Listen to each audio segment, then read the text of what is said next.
Congressman, thanks for being here. I want to start with this headline that's just crossed the wires about Mike Johnson. It says House returns from recess with slate of votes, but MTG's plan to remove Johnson at the forefront. So, Congressman, the Georgia congressman says Mike Johnson's days as Speaker are numbered. What do you think? Do you think she's going to pull the trigger on the motion to vacate? Well, David, thanks for having me this morning. I'll tell you that it's not a privileged motion yet. So until it becomes a privileged motion, it's not going to be executed. But Mike Johnson has been literally this year in 2024 has been an abject failure. You have the triple crown of failures that just happened in the past few weeks. You have the omnibus, the two-part omnibus, which was passed literally with more Democrat votes than Republican. Then you also have FISA, in which he was the tiebreaker, if you will, to make sure that the warrant requirement failed, and he failed the American people there. And then you have this last one. I kid you not, when you have leadership like this, you literally, I think, it's like we have a Democrat in charge.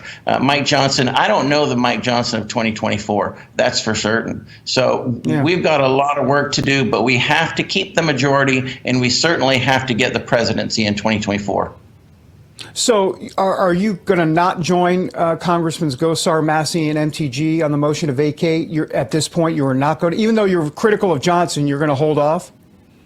Well, I think we need to hold for a little bit and see where we're going here. But I have not endorsed this motion to vacate. There are 3 endorsements right now, and we need to maintain our majority.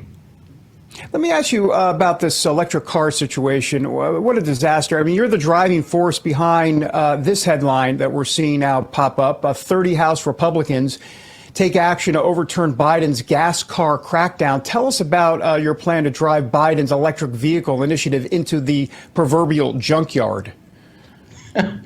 Well, that's a great way to describe it.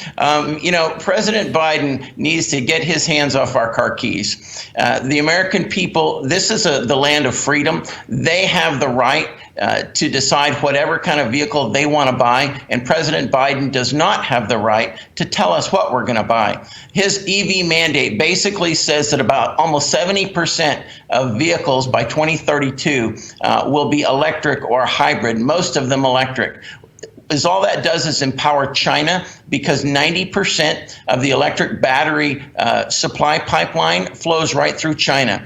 And then you have our citizens struggling with inflation, and they're being forced or being told that they've got to buy an electric vehicle. The infrastructure's not there. The expense is too high. And we have fossil fuel for 400 years in our country. Why are we forcing this electric vehicle mandate on the American people? I've had enough of it. 30 members of Congress joined me. We're done with that. We're going to take this down.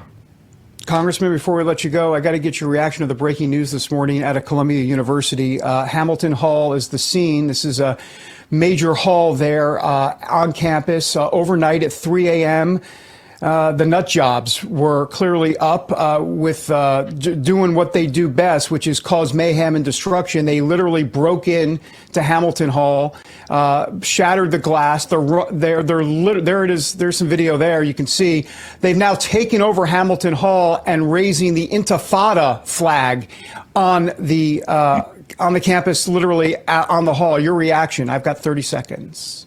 So officially, we've got breaking and entering, and we have a riot on our hands. What needs to happen is the police need to go in, arrest every one of them, put them in handcuffs, take them off out of the hall. They need to do what our police here in Georgia did at the University of Georgia at Emory University, and that is restore law and order.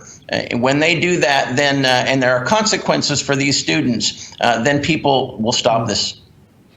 And we are hearing this morning that Mayor Eric Adams is not calling in the NYPD, and Kathy Hochul is not calling in the National Guard. So we'll monitor that. Congressman Andrew Clyde, thanks for being here. We really appreciate you. Thank you. Thank you. Well, they're part of the problem. Appreciate it.